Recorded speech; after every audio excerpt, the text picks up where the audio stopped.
Untuk setiap volume yang ditampilkan di view quantity by kategori, bisa kita cek kembali pada model. Misalkan kita masuk ke elemen beam, lalu kita ingin mengecek volume untuk basement floor di sini. Kita tinggal melakukan klik pada volume meter kubik di basement floor, lalu melakukan klik pada reversely check model. Software akan kemudian menunjukkan entity-entity yang ditandai dengan warna biru yang menandakan sumber dari angka tersebut. Jika kita lihat dari tampak dua dimensi dan kita klik pada baris ini, kita bisa melihat semua jenis balok yang dipilih dari softwarenya yang berkontribusi pada volume 89 kubik tersebut. Jika kita klik satu persatu pada setiap row, kita bisa melihat bahwa software akan melakukan highlight untuk masing-masing entity. Misalkan untuk TB1 di sini dengan volume 16,5 kubik, kita bisa lihat bahwa balok ini adalah balok yang paling panjang yang ada di model ini. Jika kita ingin melihat rumusnya, kita bisa klik View Expression untuk kemudian kita cek volume tersebut. Di sini di bagian volume kita bisa melihat bahwa volume ini dihitung dari 0,4 yaitu lebar, dikalikan dengan 0,7 yaitu tinggi, dikalikan dengan 97,75 meter yaitu panjang dari balok TB1 ini.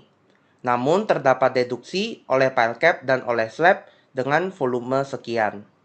Untuk bekisingnya sendiri juga sama, kita bisa melihat bahwa perhitungan bekisingnya diambil dari bekising sisi kiri ditambah dengan bekising sisi kanan, kemudian ditambah dengan bekising di bagian bawah. Kemudian terdapat pengurangan terhadap pile cap dan pengurangan terhadap plat. Untuk melihat volume ini secara visual, kita bisa melakukan klik pada 3D deduction yang ada di atas view expression. Jika 3D deduction ini tidak ditemukan, kita juga bisa klik pada panah sebelah kanan atas di sini, lalu klik pada 3D deduction.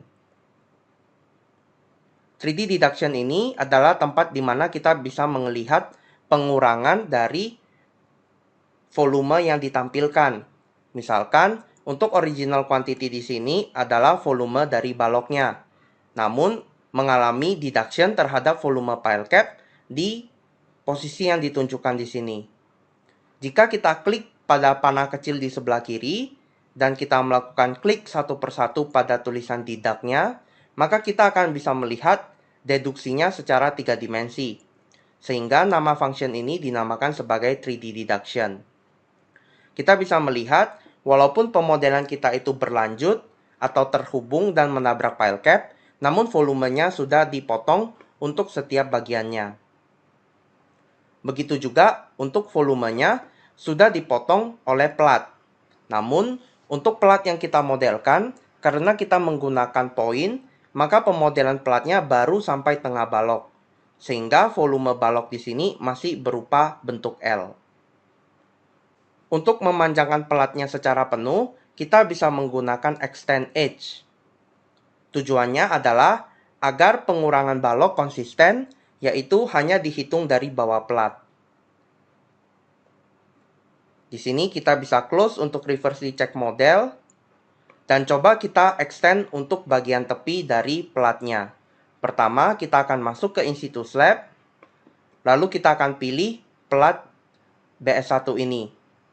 Untuk melakukan extend pada tepinya, kita bisa melihat pertama-tama warna biru selection yang kita lakukan sekarang hanya sampai tepi plat, di mana tepi platnya berada di as dari balok.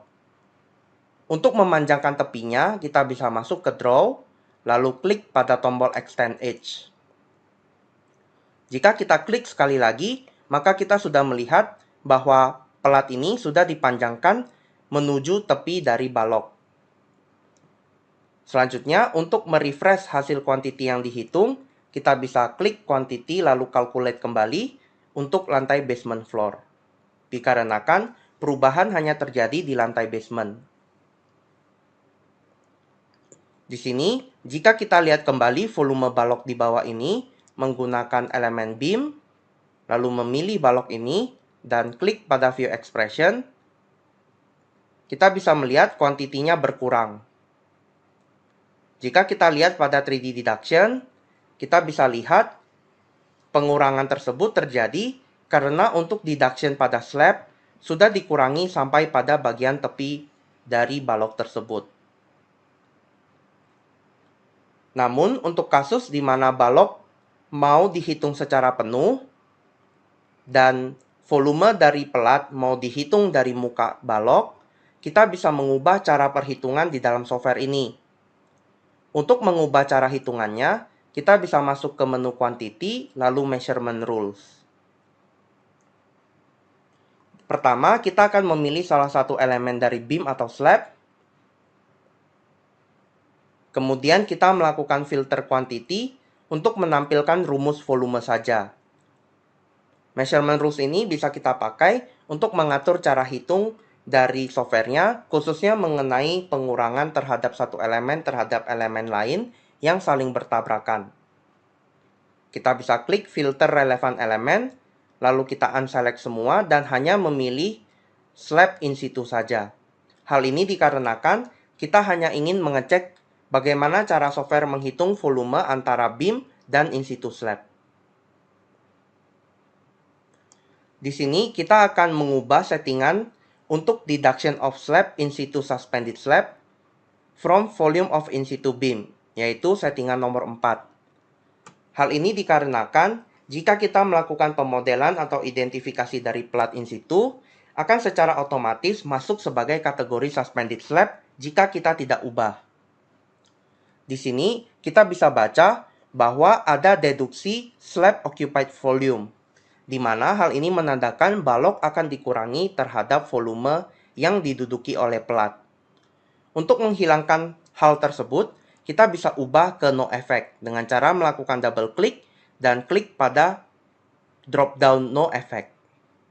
Dengan cara ini, maka balok sudah terhitung secara penuh dan tidak akan dipotong oleh pelat. Namun, perhitungan pelat tetap akan dihitung sampai pada ujung dari tepi balok. Hal ini dikarenakan kita belum mengganti relevant methods yang ada di bawah, yaitu mengenai pengurangan dari pelat tersebut. Jika kita baca deduction-nya, maka kita perlu mengubah deduction of beam in situ from volume of in situ suspended slab, yaitu settingan nomor 4, di mana tidak ada pengurangan pada volume pelat, yaitu no effect, harus kita ganti menjadi deduct beam occupied volume. Hal ini untuk memastikan bahwa pelat dihitung dari muka balok. Jika kita tidak ubah, maka balok akan dihitung penuh dan pelat juga akan dihitung penuh. Maka kita akan mendapatkan volume gross. Jika sudah kita ubah, maka kita bisa klik measurement rules lagi, lalu melakukan perhitungan pada model ini. Kita akan coba melakukan perhitungan pada semua lantai, karena semua lantai memiliki pelat dan semua lantai memiliki balok. Jika kita lihat kembali di bagian balok ini, lalu kita view expression, kita sudah melihat tidak ada pengurangan terhadap in situ slab di bagian volumenya. Namun, untuk bagian bekisingnya tetap dikurangi dengan in situ slab, karena settingan yang kita lakukan hanya untuk volume saja. Di sini kita bisa klik untuk panah di sebelah kanan atas untuk melihat 3D deduction, dan kita bisa melihat tidak ada tulisan deduct dari slab. Artinya, balok kita sudah dihitung dengan ketinggian penuh untuk volumenya saja. Namun kalau kita masuk ke elemen slab, lalu memilih pelat BS1 ini, dan kita lihat view expression, maka kita akan melihat bahwa pada bagian volume ini terdapat deduction beam. Dan kalau kita cek untuk 3D deduction, kita bisa melihat ini adalah original quantity dari pelatnya, namun mengalami pengurangan terhadap pile cap yang ada pada model. Ditambah lagi, terdapat pengurangan terhadap balok yang sudah kita modelkan. Untuk measurement rules, bisa kita simpan dengan cara melakukan export all rules yang bisa kita save di suatu directory. Kemudian, untuk project lain, bisa kita lakukan import kembali untuk memastikan bahwa kita melakukan perhitungan dengan asumsi yang sama. Untuk setiap project baru, atau file baru, measurement rules akan secara default kembali ke settingan awal. Sehingga kalau kita tidak ingin mengubahnya berkali-kali, kita bisa melakukan export all rules, lalu menyimpannya di satu directory, dan melakukan import untuk project-project lainnya.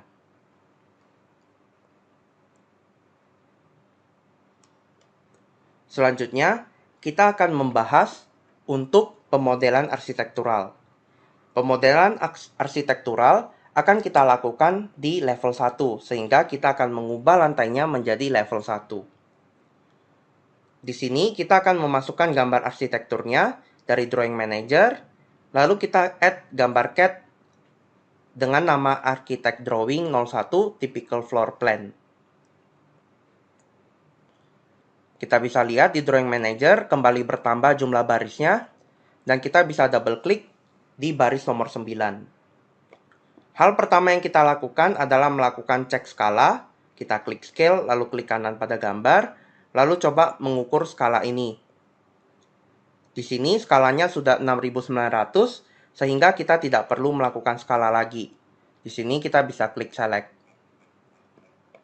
Kita bisa melihat terdapat 3 denah, yaitu denah lantai, denah plafon,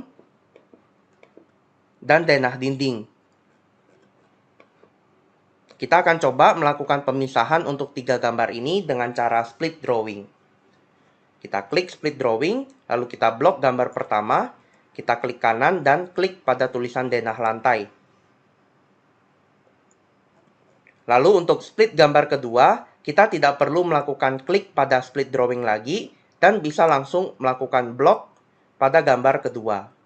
Kita klik kanan, lalu kita klik pada teks denah plafon dan klik OK. Begitu juga untuk gambar ketiga.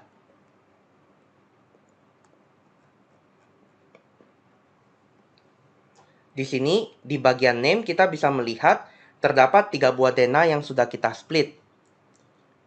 Pada real project, semua gambar denah pada umumnya akan kita gunakan, sehingga yang kita split gambarnya hanyalah gambar denah saja. Sedangkan untuk gambar tampak samping hanya digunakan untuk pemodelan baja ataupun hanya sebagai referensi saja.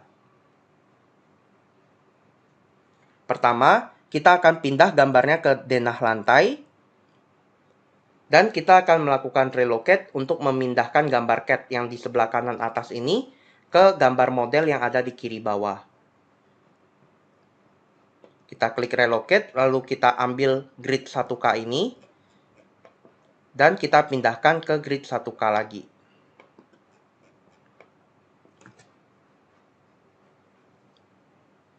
Di sini, kita bisa melakukan pemodelan yang dimulai dari pemodelan dinding. Untuk komponen arsitektural, pada umumnya dimulai dari pembuatan dinding, kemudian baru disusul dengan bukaan dan finishing. Di sini kita bisa lihat jenis dinding yang ada pada gambar ini dibagi menjadi 2, yaitu concrete block 75 mili dan juga brick 100 mili. Untuk concrete block 75 mili ditandai dengan dinding berwarna ungu, sedangkan brick 100 mili ditandai dengan dinding berwarna putih. Kita akan coba melakukan identifikasi pada dinding ini. Kita bisa masuk ke wall, lalu klik menu identify, lalu klik pick concrete wall sideline dan memilih bagian bawahnya yaitu pick masonry wall sideline. Di sini kita bisa mengambil sisi-sisi dari dindingnya. Pertama, kita bisa melihat terdapat garis dinding berwarna putih yang bisa kita ambil, sehingga kita bisa klik pada garis dinding ini. Namun, ketika kita klik pada garis dinding ini, kita bisa melihat bahwa untuk bagian berwarna ungunya tidak terpilih secara sekaligus. Hal ini dikarenakan dinding blok yang warna ungu ini terdapat pada sisi yang berbeda atau layer yang berbeda.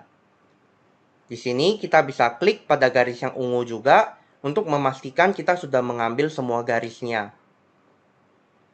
Ketika melakukan pengambilan garis, kita memiliki 2 pilihan. Jika kita ingin memodelkan sesuai dengan posisi aci, maka kita bisa mengambil batas garis acinya. Namun jika kita ingin memodelkan batanya, maka kita bisa mengambil garis batanya saja. Pada contoh ini, kita akan mengambil garis batanya.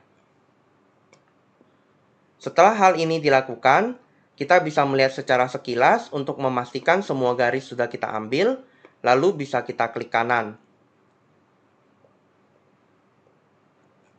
Pada contoh ini, ada beberapa jenis garis yang belum terambil, misalkan pada area shear wall sebelah kanan ini, di mana masih ada garis putih yang belum diambil.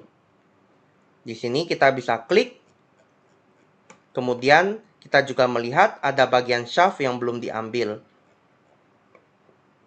Namun ketika kita ambil bagian shaft, kita bisa melihat untuk garis dari tangganya juga ikut terambil. Sehingga untuk area shaft ini tidak akan kita ambil garisnya. Kita bisa coba melakukan klik kanan terlebih dahulu. Kemudian melakukan auto identify untuk pembacaan dindingnya.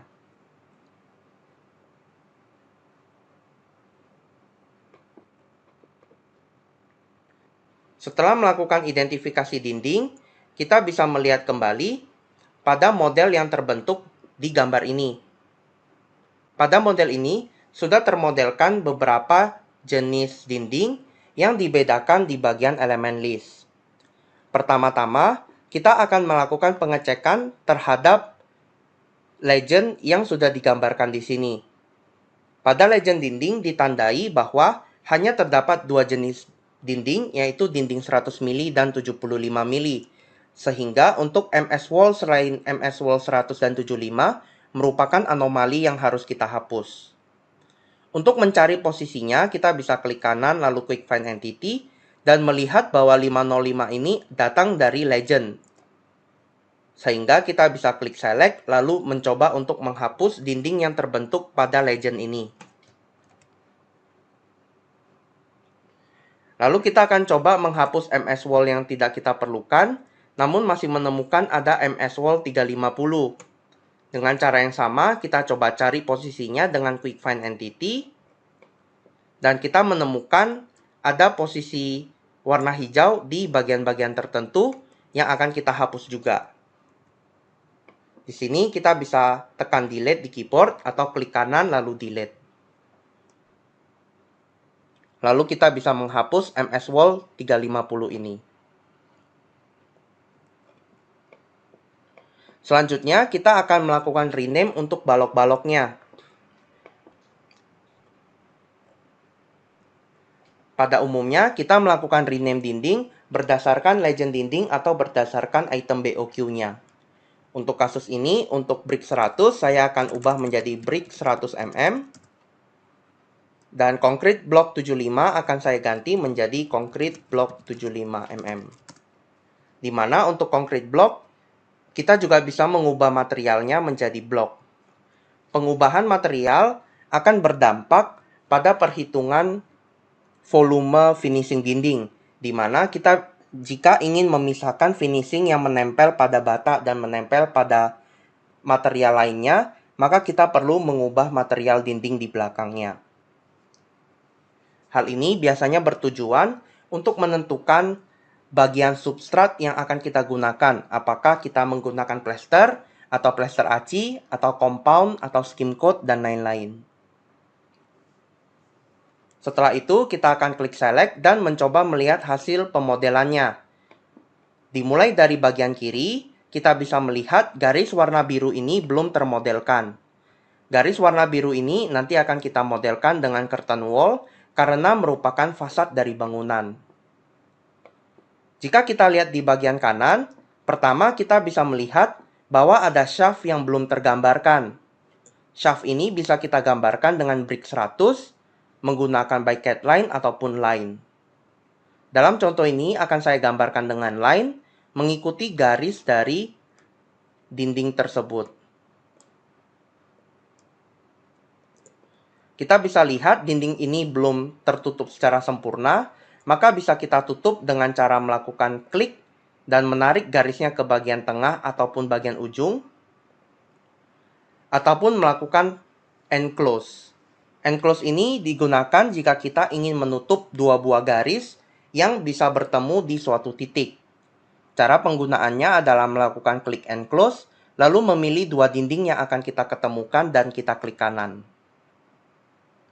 Hal ini juga kita bisa gunakan untuk menutup dinding bagian bawah dengan cara memilih dinding ini dan dinding yang bagian horizontalnya.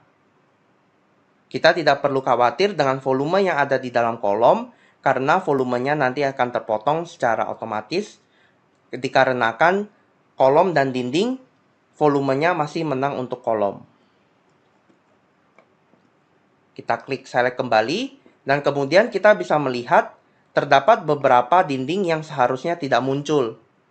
Yang pertama, di bagian tangga atas, jika kita klik, terdapat sebuah dinding yang harus kita buang.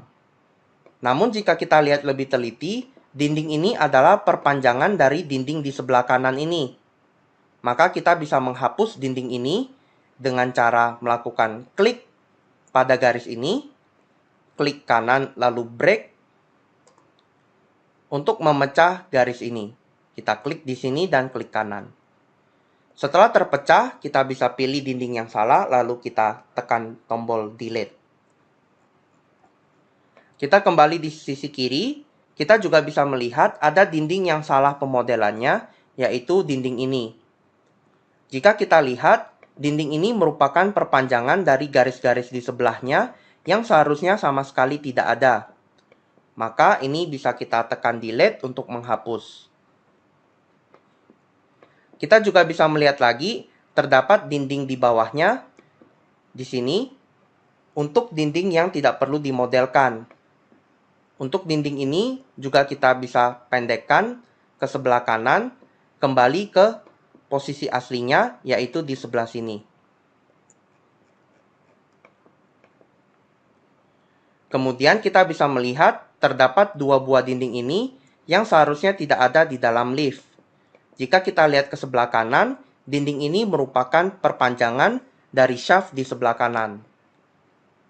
Untuk memotong garis ini, kita bisa melakukan break ataupun pemendekan seperti cara sebelumnya, atau menggunakan trim.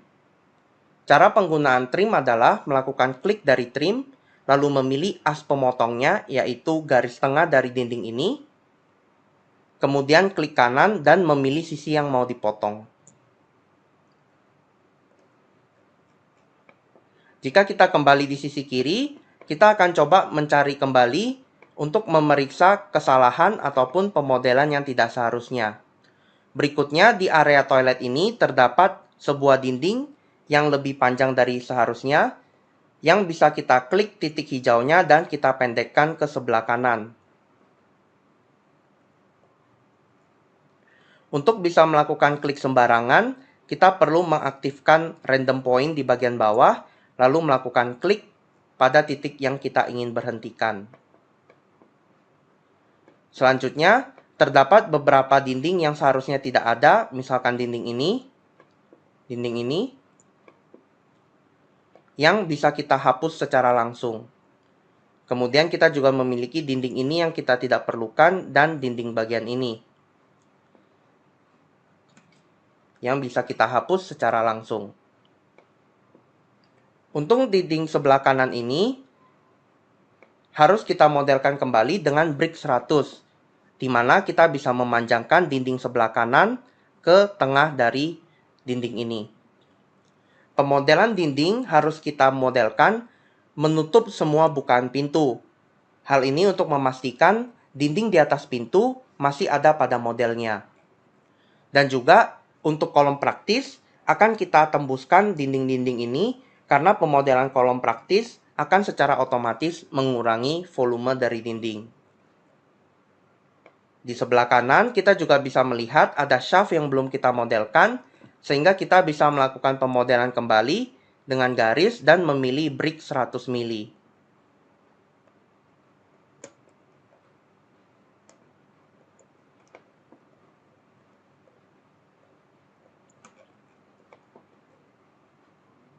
Kemudian, di sebelah kanan, gambar sudah teridentifikasi dengan sempurna. Kita juga bisa melihat pada gambar ini, terdapat kejanggalan di mana lift tidak memiliki bata di bagian depannya. Hal ini merupakan kesalahan penggambaran dan harus kita edit secara manual berdasarkan engineering judgment. Sehingga untuk kasus ini, saya akan memanjangkan bagian dinding ini sampai pada bertemu dengan kolom di sebelah kanan ini. Saya akan menggunakan brick 100 dan line untuk melakukan pemodelan kolom ini.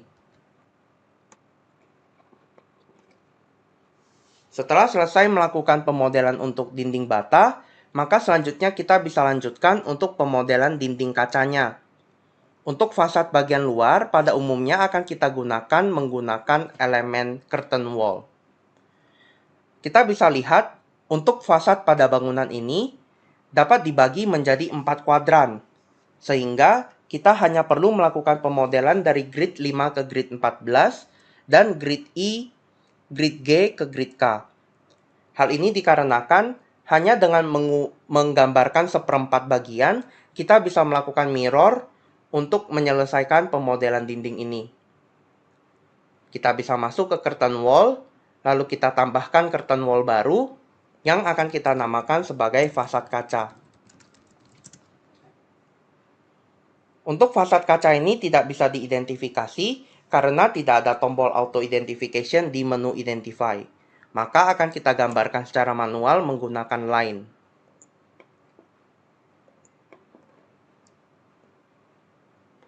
Ketika bertemu dengan beton, kita bisa memasukkan gambar fasad ini.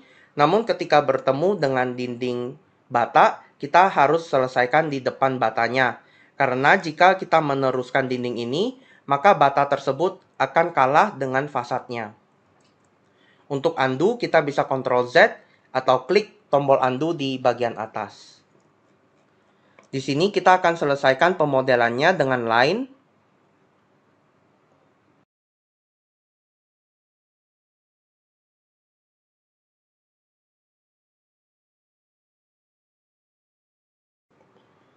Kemudian akan kita mirror ke kanan dan ke bawah.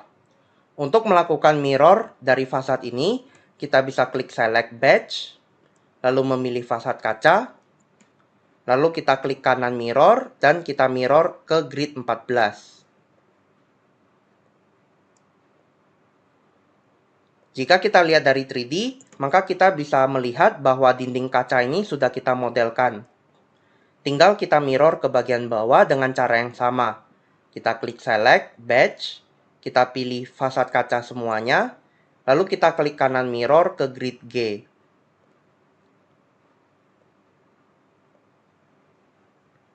Maka jika kita lihat secara 3 dimensi, kita sudah mendapatkan fasad kaca seperti ini. Selanjutnya, kita akan melanjutkan penggambaran untuk bagian railing. Untuk bagian railing ini, bisa kita modelkan dengan elemen others, lalu railing. Railing pada gambar ini ditandai dengan gambar berwarna oranye yang akan kita tambahkan sebagai railing di elemen list. Kita akan ganti namanya menjadi railing. Kemudian untuk ukuran pegangan dan seterusnya bisa diatur pada bagian atribut editor. Di sini saya tidak akan mengubah atributnya dikarenakan volume yang kita butuhkan hanya merupakan volume panjang. Maka saya akan menggambarkan dari as dengan cara seperti ini. Begitu juga untuk railing di bagian kanan.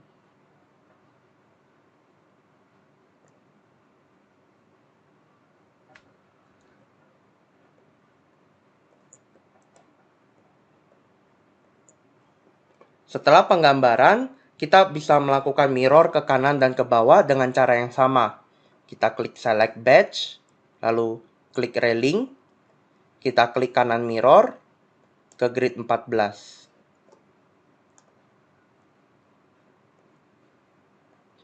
Lalu kita klik select batch kembali untuk railing, lalu kita klik kanan mirror ke grid G.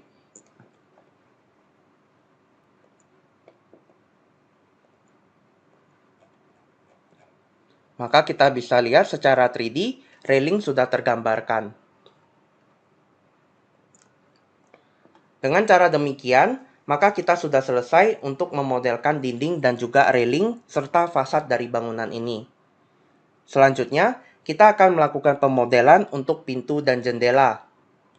Di sini kita bisa masuk ke elemen Door and Window Opening, lalu klik pada elemen door. Di sini terdapat beberapa jenis pintu yang bisa kita lihat pada legend, yaitu P1, 2, dan 3. Untuk ukuran yang dicantumkan di dalam gambar ini, bisa kita pindahkan ke Excel untuk kemudian kita isi ke elemen list, atau kita tambahkan secara manual seperti pembuatan elemen-elemen lainnya. Kita bisa coba memasukkan schedule-nya dari Excel dengan cara yang sama dengan kita memasukkan schedule untuk balok. Kita bisa klik Draw, elemen schedule, lalu klik Import Excel File. Lalu kita bisa ambil untuk Excel File yang door schedule. Di sini kita bisa klik Open, lalu kita ubah row baris pertama untuk menandakan konten di bawahnya.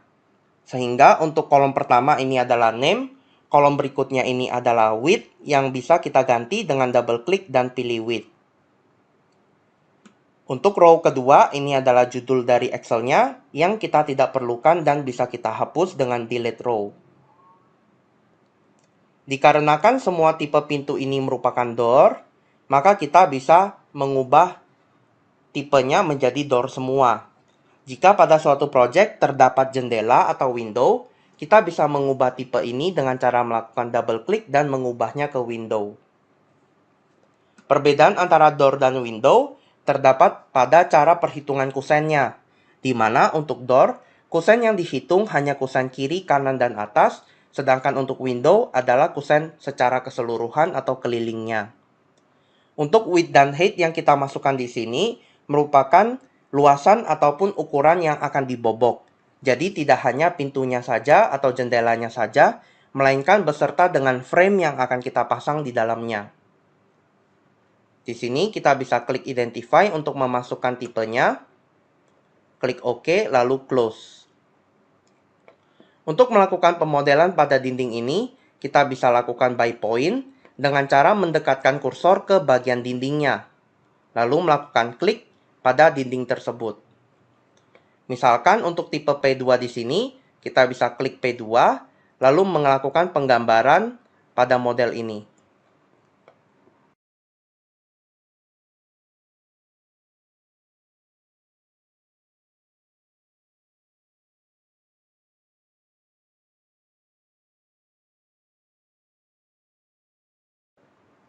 Kita bisa melihat pada sisi ini terdapat perbedaan ukuran pada gambar. Dalam kasus ini, kita harus menggunakan engineering judgment untuk menentukan apakah perlu menanyakan pada perencana atau untuk sementara menganggap ukuran P1 ini sama dengan sebelahnya. Selanjutnya, kita bisa lanjut untuk melakukan pemodelan pintu yang di tengah ini dengan P2.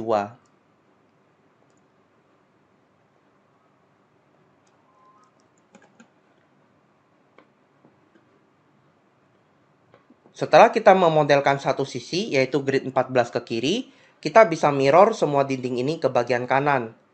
Dengan cara yang sama, kita bisa klik Select Batch, lalu pilih semua pintu, klik kanan Mirror, lalu kita mirror berdasarkan grid 14. Jika kita lihat, maka pemodelan dinding dan pintu sudah selesai kita buat.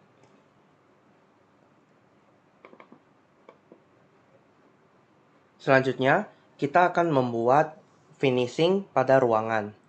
Untuk melakukan finishing di dalam TAS, kita bisa masuk menggunakan elemen Finishes, lalu memilih salah satu dari subelemen yang ada di dalamnya. Jenis-jenis finishes yang ada di dalam TAS dibagi menjadi beberapa jenis. Pertama, ada floor finish untuk melakukan finishing pada lantai seperti keramik, vinil, parket, dan lain-lain. Lalu ada waterproofing yang dibagi menjadi waterproof horizontal dan vertikal. Di sini juga terdapat skirting yang bisa kita atur tingginya, yang merupakan list di bawah dinding. Kemudian terdapat wall finish untuk melakukan finishing pada dinding, seperti keramik, cat, dan lain-lain. Lalu ada ceiling finish yang bisa kita gunakan untuk melakukan finishing pada dak atap ruangan yang diekspos. Sedangkan untuk plafon yang digantung seperti gypsum, akustik, dan semua plafon yang digantung, kita akan memodelkannya dengan suspended ceiling. Di dalam THS juga terdapat elemen room yang bisa kita gunakan untuk mendefinisikan finishing di dalam suatu ruangan. Di sini kita akan menggunakan elemen room dan membuat elemen list di bagian kiri ini. Kita bisa membuat elemen list secara manual, lalu menentukan finishing untuk ruangan ini, atau melakukan identifikasi dari schedule seperti yang kita lakukan untuk balok dan juga untuk pintu. Kita masuk ke menu Draw, lalu klik Finish Schedule dan melakukan import Excel file dan mengambil room schedule yang berupa Excel. Room schedule di sini sudah dibagi per ruangan yang disusun dalam beberapa baris. Untuk kolom pertama, kita tidak butuhkan sehingga akan kita hapus kolomnya.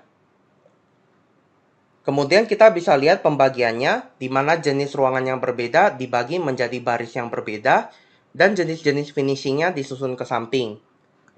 Untuk jenis finishing yang bisa dimodelkan, dapat dilihat pada semua judul yang bisa dipilih di bagian header. Di sini kita perlu melakukan pengecekan terhadap setiap jenis header yang sudah dimasukkan di dalam THS. Untuk kolom pertama, ini adalah nama ruangan.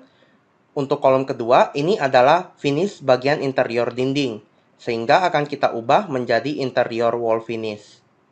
Untuk kolom ketiga, ini adalah floor finish. Kolom keempat adalah suspended ceiling. Dan kolom kelima bukan ceiling finish, melainkan tinggi dari suspended ceiling dalam milimeter. Maka kita akan ganti ke suspended ceiling height above floor. Untuk baris kedua akan kita hapus. Dan kita dapatkan schedule untuk ruangannya, di mana cara pembacaannya adalah dibaca ke samping. Sehingga di bagian toilet ada interior wall finish berupa cat minyak, floor finish berupa HT40, dan seterusnya. Sehingga yang dinamakan spesifikasi teknis ataupun spek di dalam software THS hanya direpresentasikan berupa nama saja. Di sini kita bisa klik Identify. Dan kita bisa lihat untuk jenis ruangan ini sudah dibedakan berdasarkan schedule yang kita masukkan tadi. Di sini, untuk schedule yang sudah kita masukkan masih bisa kita edit. Misalkan, jika kita terlupakan untuk menambahkan waterproofing pada toilet, kita bisa klik pada ruangan toilet, lalu klik pada waterproof dan menambahkannya secara manual.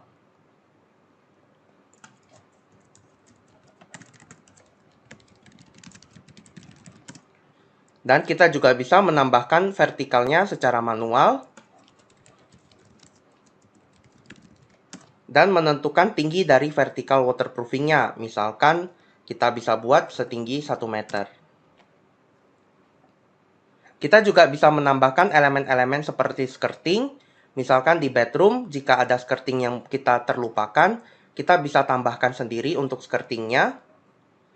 Dan bisa kita ubah namanya. Dan juga bisa kita ubah untuk ketinggiannya. Untuk memodelkan ruangan ini, maka kita bisa melakukan penggambaran pada model. Misalkan kita klik untuk toilet, lalu kita tinggal klik ruangan toilet ini. Dengan cara seperti ini, software akan secara otomatis melakukan finishing pada dinding, kemudian memberikan waterproofing, yang bisa kita lihat dengan menekan tombol P.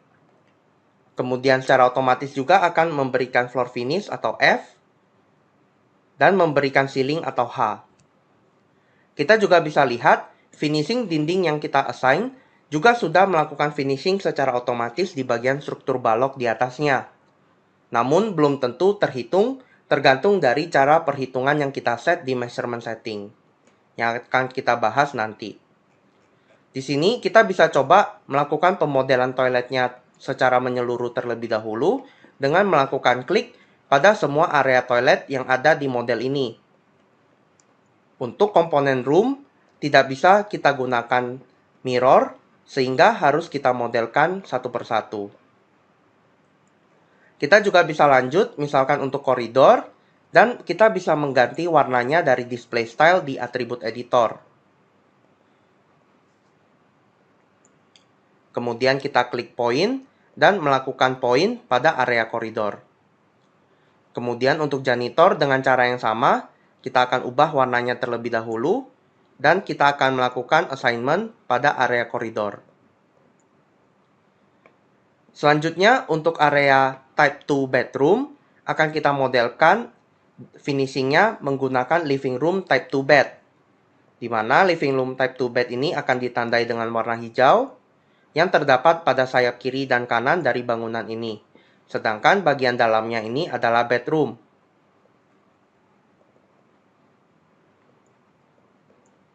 Jika keluar auto proses seperti ini, maka kita tinggal klik auto proses untuk menutup gate tersebut, lalu kita tinggal melakukan klik pada model ini.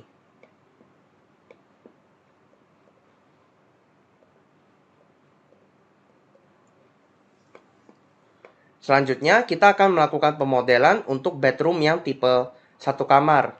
Di sini kita bisa masuk ke living room type 1, kemudian mengganti warnanya dan melakukan klik pada ruangan ini. Kita bisa melihat bahwa ruangan ini dibuat menjadi satu ruangan penuh dikarenakan dindingnya tidak tertutup sempurna. Sedangkan secara finishing, dua ruangan ini memiliki finishing yang berbeda.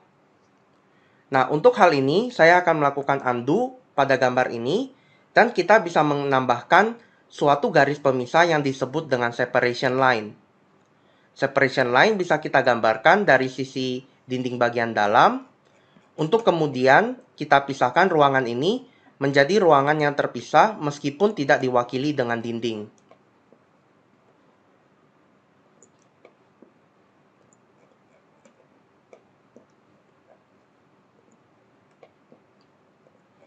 Lalu kita bisa coba melakukan pemodelan ruangannya lagi. Kita klik pada living room type 1 bed dan coba kita isi kembali di bagian tengah. Kita bisa melihat sekarang ruangan tersebut bisa dipisah walaupun tidak ada dinding yang memisahkan dua ruangan ini. Sedangkan untuk yang bedroom, kita bisa gunakan elemen bedroom untuk melakukan pemodelannya lagi. Begitu juga untuk separation line yang di sebelah kanan, bisa kita gambarkan kembali atau kita mirror atau kita copy dari yang sudah ada. Di dalam elemen room, kita tidak bisa melakukan mirror. Sehingga untuk bisa memirror separation line, kita perlu pindah ke elemen lain dulu, melakukan select batch untuk separation line, lalu kita klik kanan mirror, dan kita mirror di grid 14. Lalu kita kembali ke room dan melakukan finishing seperti yang kita lakukan barusan.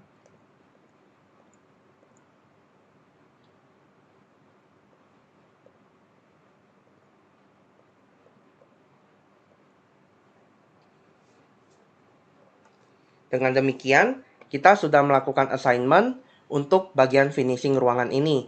Dan kita sudah menyelesaikan finishing untuk dinding, lantai, skirting, dan juga untuk suspended ceiling secara sekaligus. Di samping itu, kita juga bisa melihat tekstur dari finishing ini. Misalkan pada floor finish, jika kita klik, kita akan melihat bahwa semua floor finish yang dimodelkan akan berwarna pink. Kita bisa menambahkan tekstur untuk memudahkan kita dalam melakukan visualisasi volume yang kita hitung. Dengan cara melakukan klik pada tulisan material tekstur yang ada di bawah atribut editor. Kita akan memasukkan 4 jenis material tekstur. Yang pertama untuk marmer, ini bisa kita pilih dengan sembarang saja. Untuk memilih tekstur lainnya, kita bisa tekan tombol Ctrl, lalu klik pada tekstur lain yang ingin kita ambil.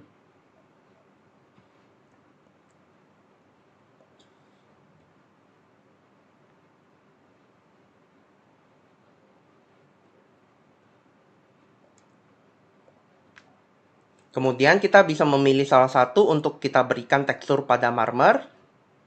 Kita klik select, dan kita bisa melihat bahwa marmernya sudah berubah teksturnya. Tekstur ini tidak akan berpengaruh terhadap volume dari floor finish yang terhitung. Begitu juga untuk HT40, kita akan ubah teksturnya, dan kita akan mengubah tekstur untuk parquet dan juga HT60.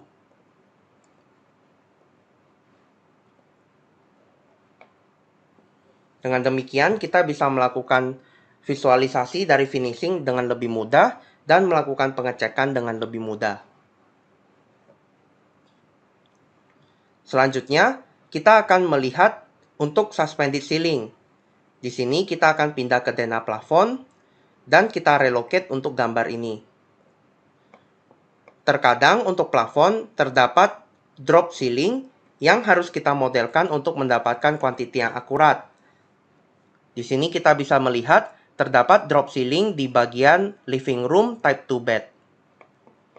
Kita bisa melihat terlebih dahulu untuk ceiling yang ini menggunakan gypsum board di elevasi 2,85 dan 2,95. Sehingga kalau kita pilih hanya satu dan kita lihat di bagian height, kita bisa lihat bahwa plafon ini posisinya sekarang masih di 2850 sesuai dengan Excel yang kita masukkan tadi. Untuk membuat perbedaan elevasi pada plafon ini, maka pertama-tama kita bisa lakukan split.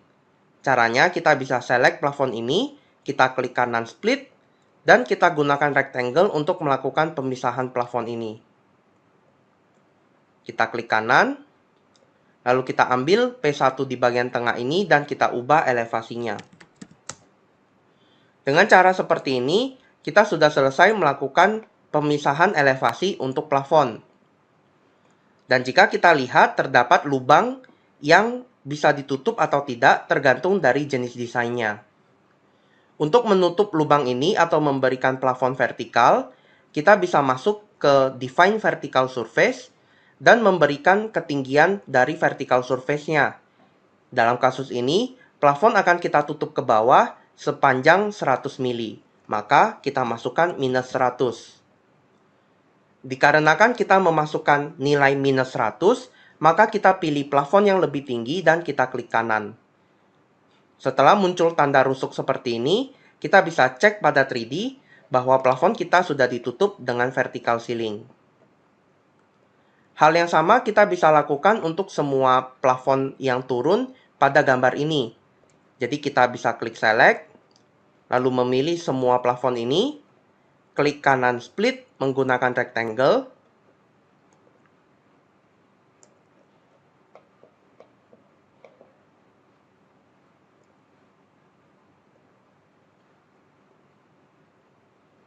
lalu klik kanan untuk mengkonfirmasi. Setelah kita bisa memilih ketiga plafon yang lebih tinggi ini, kita tinggal mengubah ketinggian plafonnya saja seperti ini, lalu kita tekan enter. Perhatikan tulisan height di atribut ini berwarna hitam, yang dinamakan sebagai private attribute. Private attribute hanya bisa diubah jika kita sudah memilih entity yang mau kita ubah. Sedangkan untuk teks berwarna biru, kita sebut dengan public attribute, yang artinya akan berubah tanpa kita pilih entitas yang akan kita ubah. Nilai private attribute bisa berbeda-beda untuk tipe yang sama, sedangkan nilai dari public attribute yang berwarna biru tidak bisa kita beda-bedakan untuk elemen yang sejenis. Di sini setelah kita buat kenaikan pada plafonnya dan dari 3D sudah terlihat, maka kita bisa berikan tutupan vertical ceilingnya dengan Define Vertical Surface, lalu memilih ketiga plafon yang lebih tinggi ini. Lalu kita klik kanan dan kita lihat secara 3D, plafonnya sudah tertutup.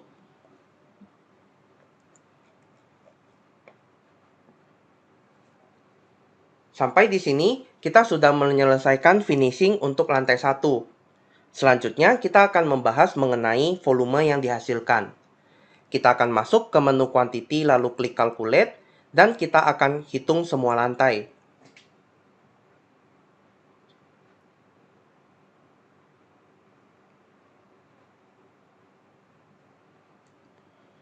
Kemudian kita masuk ke view quantity by kategori, dan kita centang semua lantai. Lalu kita akan bahas mengenai volume yang kita belum bahas sebelumnya. Untuk volume yang sebelumnya belum kita modelkan, kita bisa masuk ke elemen wall untuk melihat volume baru akibat arsitekturalnya. Di bagian wall, kita bisa melihat ada tambahan dinding jenis blok dan brick yang disajikan dalam meter kubik ataupun meter persegi. Pada umumnya di RAB atau BOQ, kita hanya mengambil meter persegi dari dinding ini. Kemudian untuk curtain wall, kita hanya mendapatkan meter persegi ataupun luasannya, yang pada umumnya rangka dari fasad sudah termasuk ke dalam harga meter perseginya. Untuk pintu, kita bisa dapatkan jumlah dari pintunya serta bukaannya, di mana luasan bukaan ini sudah secara otomatis mengurangi volume luasan dari dinding yang kita lobangi. Di sini juga terdapat width of opening dan height of opening yang merupakan lebar dan tinggi dari bukaannya. Kita juga memiliki girth of opening yaitu kelilingnya, serta length of edge and breadth of opening yang menandakan panjang kusennya. Di mana panjang kusen di sini dihitung untuk bagian kiri, kanan, dan atas dari pintu tersebut. Pada umumnya untuk BOQ, kita mengambil volume number atau pieces dan juga panjang kusennya. Kemudian kita bisa coba lihat untuk elemen room, di mana di elemen room kita bisa melihat finishing dari masing-masing jenis finishing pada masing-masing ruangan. Kita bisa melihat area finishing untuk lantai, untuk skirting, dan seterusnya. Untuk skirting disajikan dalam dua volume, untuk meter lari ataupun meter persegi. Sedangkan untuk wall finish dihadirkan dalam meter persegi, suspended ceiling atau plafon dihadirkan dalam meter persegi, namun dihadirkan dalam meter lari untuk bagian vertikal ceilingnya. Lalu untuk waterproofing dibagi menjadi yang horizontal dan vertikal dan disajikan dalam meter persegi. Jika kita lihat breakdown-nya, kita bisa lihat pada floor finish. Di bagian floor finish, kita bisa melihat jenis-jenis finishing yang ada pada project ini dan masing-masing ruangan yang terasosiasi. Dan juga kita bisa dapat meter perseginya. Di sini terdapat girth yang merupakan keliling dari floor finish-nya. Pada umumnya, untuk RAB atau BOQ, kita hanya mengambil meter persegi untuk masing-masing jenis material. Kemudian untuk waterproof, di sini dibagi hanya untuk area toilet, namun dibagi menjadi vertikal dan horizontal yang disajikan dalam bentuk meter persegi. Lalu kita memiliki skirting yang dihitung dalam meter lari atau meter persegi, dan juga wall finish yang dihitung dengan berbagai macam volume. Di sini terdapat kategori Parent Entity Attribute Value yang menandakan posisi dari finishing pada dinding tersebut. 0 menandakan finishing tersebut bukan merupakan finishing yang menempel pada kolom, sedangkan isolated dan non-isolated kolom melambangkan finishing yang menempel pada kolom. Finishing yang menempel pada kolom bisa kita bagi menjadi isolated dan non-isolated kolom, tergantung dari apakah kolom tersebut memiliki dinding di salah satu sisinya atau tidak. Pada umumnya, BOQ di Indonesia tidak memerlukan quantity ini, maka bisa kita matikan di set classification quantity dan mematikan parent entity attribute value. Di sini terdapat 4 jenis volume. Yang pertama adalah area of finish to wall finish, yang menandakan luasan dari volume finish dinding di semua tempat. Namun ada juga pembagian berdasarkan substrat di belakangnya. Jadi kita bisa melihat luasan dari finishing yang menempel pada material brick, material konkrit, dan material block. Jika ketiga angka ini ditambahkan, maka akan sama dengan area finishing yang ada di kolom area of finish to wall finish. Untuk suspended ceiling, kita bisa mengambil volumenya untuk meter persegi untuk ceiling horizontalnya, sedangkan kita bisa mengambil meter lari untuk bagian ceiling vertikalnya. Di sini juga terdapat girth, yaitu keliling dari entity suspended ceilingnya yang bisa kita modelkan sebagai shadow line. Sehingga untuk shadow line, kita tidak bisa memodelkan secara eksplisit, namun kuantitinya tetap bisa kita dapatkan menggunakan girth dari suspended ceiling. Yang terakhir ada komponen railing, di mana untuk komponen railing pada umumnya kita hanya memerlukan panjang larinya saja, yaitu length. Di sini terdapat volume lain seperti luasannya yang dihitung dari samping, ataupun jumlah baluster atau jerujinya yang bisa kita atur di atribut editor. Dan juga terdapat horizontal projected length ataupun panjang yang terproyeksi jika railing kita ini miring. Jika kita perhatikan, finishing dari dinding yang ada pada model ini tidak terhitung secara penuh. Jika kita masuk ke elemen wall finish, lalu melakukan seleksi pada salah satu dinding, lalu melakukan view expression, kita bisa melihat bahwa volume yang dihitung dari finishing ini dihitung dari panjang dikali dengan tinggi ruangannya, di mana panjangnya adalah 3,35 meter, namun ketinggiannya hanya diambil 2,75, padahal di model floor height kita sebanyak 3,6 meter. Kenapa perhitungannya tidak 3,6? Hal ini dikarenakan secara default, finishing dari wall finish akan dihitung sampai pada plafon ditambah dengan angka tertentu. Pada kasus ini, ruangan ini memiliki gypsum board setinggi 2,7, sehingga untuk wall finish di bagian ruangan ini hanya dihitung 5 cm dari 2,7 tersebut. Untuk mengubah angka ini, kita bisa masuk ke measurement settings, lalu kita masuk ke wall finish, dan mengubah angka yang kita set di bagian ini. Jika kita ingin menghitung finishingnya rata dengan plafon, maka kita bisa masukkan angka 0. Jika kita ingin menghitung 10 cm di atas plafon, maka kita bisa masukkan angka 100. Measurement settings wall finish di sini menentukan bagaimana cara wall finish dihitung di dalam TAS.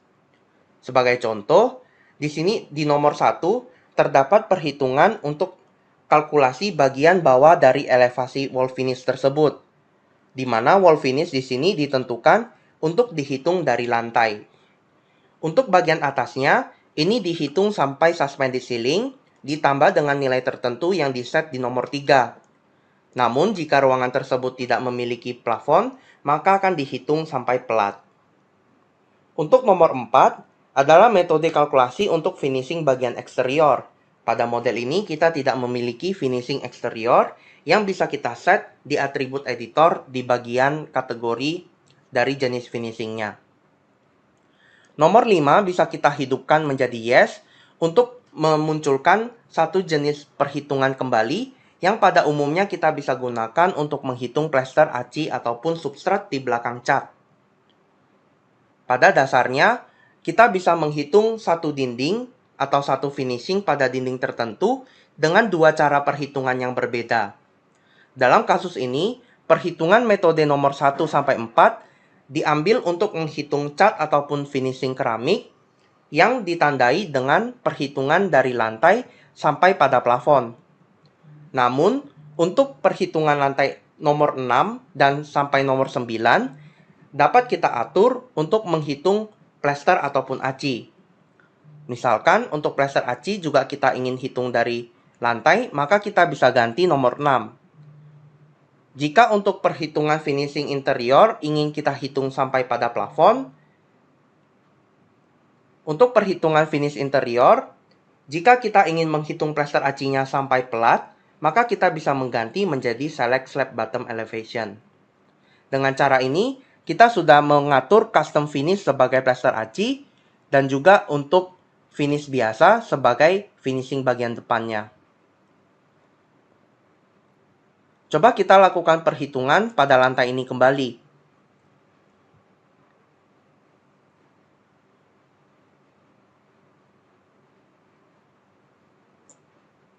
Kita bisa melihat di view quantity by kategori, untuk finishing dinding tersebut sekarang menjadi lebih panjang, di mana untuk setiap kategori kita memiliki area of finish dan area of custom finish. Kita bisa melihat custom finish memiliki daripada wall finish biasa, dikarenakan custom finish dihitung setinggi lantai, namun area of finish yang biasa dihitung hanya sampai plafon. Dengan cara ini, kita bisa mendapatkan dua cara perhitungan yang berbeda untuk satu model finishing yang sama, sehingga memudahkan kita dalam menentukan volume plester aci di belakangnya tanpa harus melakukan modeling.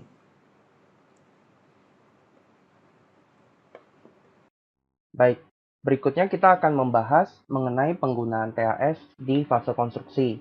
Yang pertama, ada fitur yang kita namakan sebagai segmentation yang ada di elemen list di sebelah kiri. Segmentation bisa digunakan untuk melakukan pembagian volume secara tampak dari horizontal, sehingga kita bisa menggunakan segmentasi untuk membagi-bagi misalnya zona konstruksi, progress claim, ataupun hal-hal lainnya yang menentukan bagaimana volume tersebut dibagi.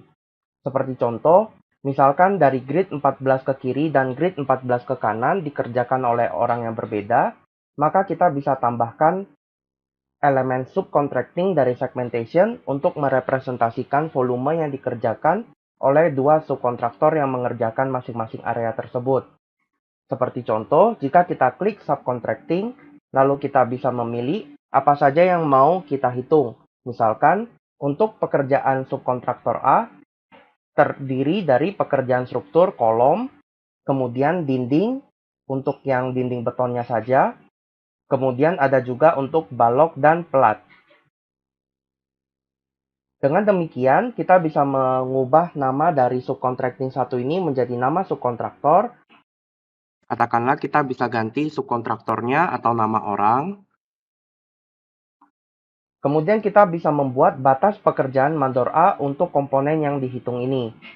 Misalkan kita membuat bahwa kontraktor A menghitung sampai ke grid 14. Lalu kita bisa lakukan copy. Misalkan kita klik kanan lalu copy pada elemen list ini dan mengubah perhitungan ini untuk pekerjaan yang dilakukan oleh mandor B. Di mana mandor B ini akan kita ubah warnanya dan kita tandai pekerjaannya adalah dari grid 14 ke kanan. Dengan cara seperti ini, jika kita lakukan kalkulasi terhadap model kita, maka kita bisa dapatkan volume yang dikerjakan oleh mandor A dan mandor B secara terpisah, walaupun pekerjaan tersebut terdiri dari satu lantai yang sama. Jika kita masuk ke view quantity by kategori, lalu klik OK, kita bisa menghidupkan komponen segmentasinya dari set classification and quantity, lalu melakukan centang pada bagian subcontracting. Dengan cara seperti ini, kita bisa lihat bahwa baris ini adalah pekerjaan yang sudah dilakukan oleh mandor A atau harus dilakukan oleh mandor A, dan ini adalah pekerjaan yang harus dilakukan oleh mandor B. Jika kita matikan untuk komponen name, kita bisa melihat untuk pekerjaan kolom, masih ada terdapat subcontracting dengan keterangan 0 pada level basement, level 2, dan level 3. Hal ini dikarenakan segmentasi hanya berlaku untuk satu lantai saja. Untuk segmentasi yang sama di lantai yang lain, bisa dilakukan secara terpisah, ataupun bisa digunakan copy to other floor, seperti cara kita mengcopy entitas yang lain ke lantai yang berbeda.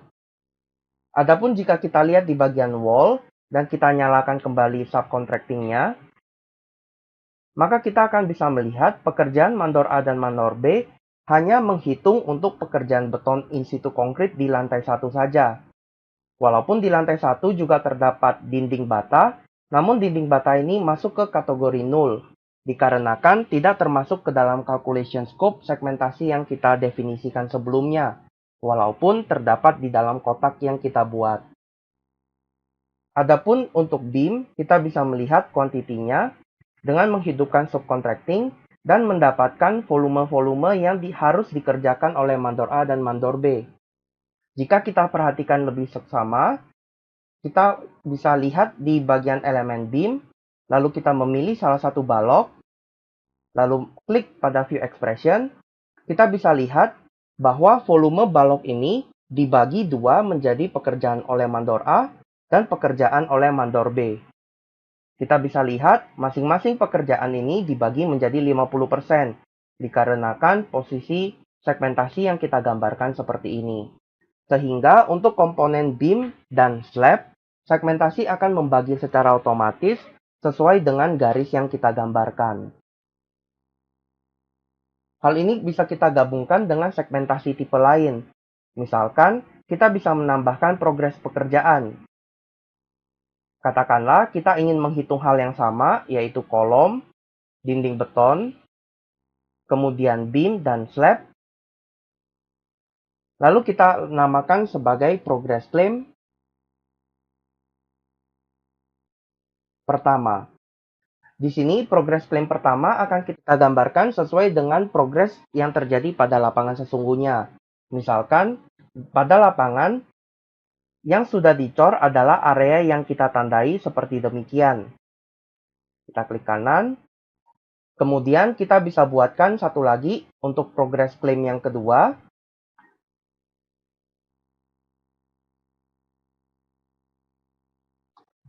Di mana progress claim kedua bisa kita ubah warnanya, lalu akan kita buat lagi dengan kotak.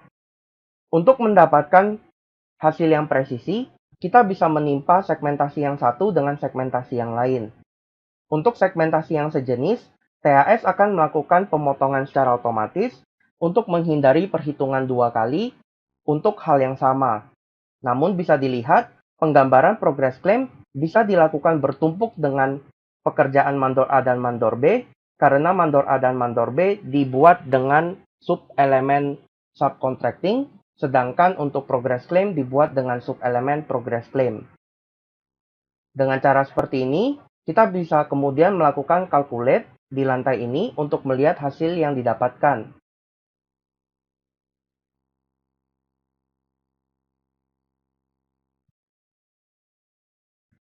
Kita masuk ke view quantity by kategori, lalu klik OK.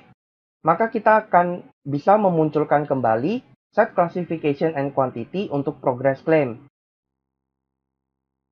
Dengan cara ini, kita bisa membreakdown kembali detail perhitungan volume untuk pekerjaan mandor A dan mandor B, di mana mandor A sudah menyelesaikan semua pekerjaannya karena tidak ada keterangan nul di dalam progress claim, dengan 2 kali progress claim dan masing-masing volumenya bisa kita lihat dengan jelas.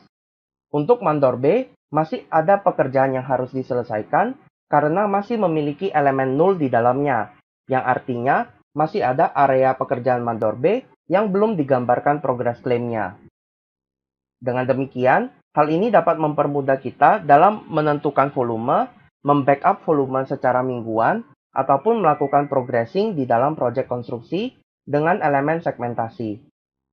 Hal lainnya mengenai proses konstruksi di dalam TAS, kita bisa menggunakan TAS ini untuk melakukan perhitungan untuk variation order, yaitu untuk mengecek berapa perubahan suatu volume akibat perubahan gambar yang terrefleksikan pada perubahan model. Pertama, kita akan memasukkan gambar revisi di Drawing Manager, lalu klik Add Drawing, lalu kita akan memilih gambar basement plan revisi. Di sini, setelah kita memasukkan gambar revisi, kita bisa mengaktifkan gambar revisi ini dengan melakukan double klik. Kita bisa lihat, untuk gambar revisi ini merupakan gambar dari rough and tie beam plan. Maka, kita akan pindah ke lantai basement floor. Pertama, kita akan melakukan split drawing untuk memilih gambar denah dari rough and tie beam plan saja. Lalu, kita melakukan double klik untuk mengaktifkan gambar yang baru kita split. Di sini, bisa dilihat bahwa ini adalah gambar dari revisi untuk rough and tie beam plan, di mana sama sekali tidak ada keterangan mengenai revision cloud, sehingga kita membutuhkan waktu untuk melakukan pengecekan di mana terjadi perubahan antara gambar ini dengan gambar yang lain. Di dalam TAS, kita bisa menggunakan modul revision dari klik menu revision, lalu menggunakan function drawing change untuk melihat perubahan yang terjadi pada gambar. Cara penggunaannya adalah kita akan memilih compare with, di mana kita di sini harus memilih gambar yang ingin kita bandingkan, yaitu gambar revisi sebelum ini. Jika kita ingat kembali, gambar rough and tie beam plan adalah gambar yang kita gunakan ketika kita melakukan pemodelan sebelumnya untuk lantai basement. Di sini kita bisa klik compare, lalu dengan mudah kita akan melihat ada garis merah dan hijau, di mana garis merah menandakan garis tersebut dihapus di gambar yang baru, namun terdapat garis tersebut di gambar yang lama. Sedangkan garis hijau menandakan adanya gambar baru yang terletak pada gambar revisi, yang sebelumnya tidak ada garisnya di gambar yang lama. Kali ini kita akan melakukan perbaikan ini berdasarkan petunjuk yang sudah diberikan mengenai drawing changes ini. Pertama, agar kita bisa melakukan pengecekan volume sebelum dan sesudah, kita wajib melakukan klik pada fitur Add Revision. Di sini kita bisa memberikan nama revisi, misalkan revisi gambar R01. Lalu kita klik OK. Kemudian, software TAS akan meminta kita untuk melakukan kalkulasi, sehingga kita klik Calculate. Di sini kita akan klik Calculate untuk semua lantai, di mana software TAS akan melakukan perhitungan untuk dijadikan dasar volume untuk dibandingkan dengan volume yang baru. Setelah kita selesai melakukan kalkulasi, kita bisa klik OK. Kemudian, TAS akan memunculkan prompt untuk melakukan save, di mana kita bisa menyimpan file ini.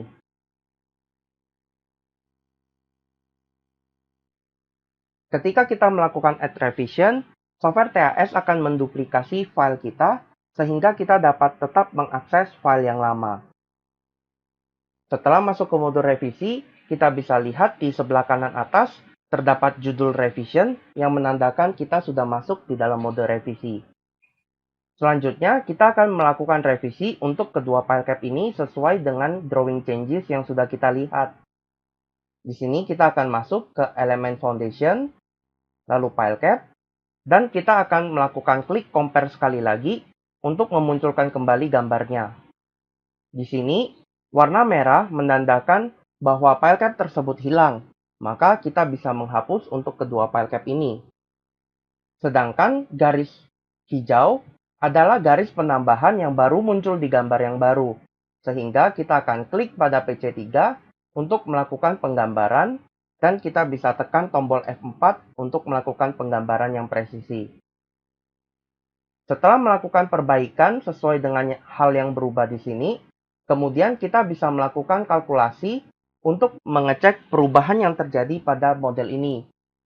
Di sini kita bisa klik View Change Quantity, lalu kita klik OK, di mana software ini akan meminta kita untuk melakukan kalkulasi terhadap model terakhir ini. Sehingga kita klik Calculate. Di sini kita akan coba kalkulasi untuk semua lantai.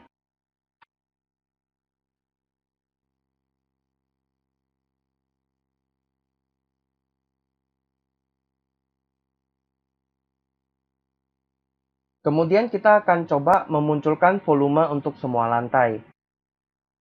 Di sini, secara jelas kita bisa langsung melihat bahwa perubahan volume terjadi di elemen file cap, di mana volume sebelum dan sesudah ditunjukkan secara jelas beserta dengan perubahannya. Namun ternyata perubahan tersebut tidak hanya terjadi pada volume, namun juga terjadi pada backlistingnya juga. Di sisi lain, kita juga bisa mengecek elemen lain seperti beam, di mana di dalam balok terdapat penambahan volume dan penambahan volume backlisting. Hal ini dikarenakan dengan hilangnya satu file cap dan berubahnya suatu file cap, kita akan memiliki volume balok ataupun volume backlisting yang lebih besar. Begitu juga untuk area pelat, kita akan mendapatkan volume yang lebih besar. Hal ini akan membantu kita dalam membuat keputusan apakah suatu variation order berdampak secara ekonomis terhadap nilai proyek kita. Jika kita sudah selesai melakukan perubahan pada model ini, kita bisa klik pada Finish Revision, atau kita bisa melakukan Cancel Revision untuk menunda ataupun mengembalikan model pada bentuk semula. Di sini kita akan klik Finish Revision, lalu kita akan calculate sekali lagi untuk semua lantai. View Change Quantity dapat digunakan untuk membandingkan volume antara revisi yang satu dengan revisi yang lain. Sehingga ketika kita klik View Change Quantity, kita dapat memilih perbandingan terhadap revisi mana yang ingin kita lakukan.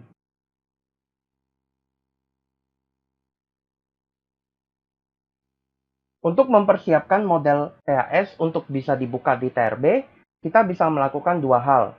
Yang pertama, kita bisa masuk ke menu BIM model, lalu melakukan export model by floor, dan mencentang semua lantai yang sudah kita modelkan. Kemudian kita bisa melakukan save, dan software TAS akan membuat sebuah exchange file dengan extension .cubic. .cubic ini kemudian dapat diimpor di dalam TRB untuk kemudian dilanjutkan untuk diisi tulangannya. Cara kedua adalah mempersiapkan model TAS agar memiliki model files di dalam project ini. Kita bisa klik tombol AS di kiri atas, lalu klik Options. Kemudian, kita bisa pastikan bahwa Save Model Files when Projects are Saved ini tercentang. Ketika kita klik OK, kita bisa tekan Ctrl S ataupun melakukan save pada model, sehingga model kita sudah dapat diimpor di dalam TRB.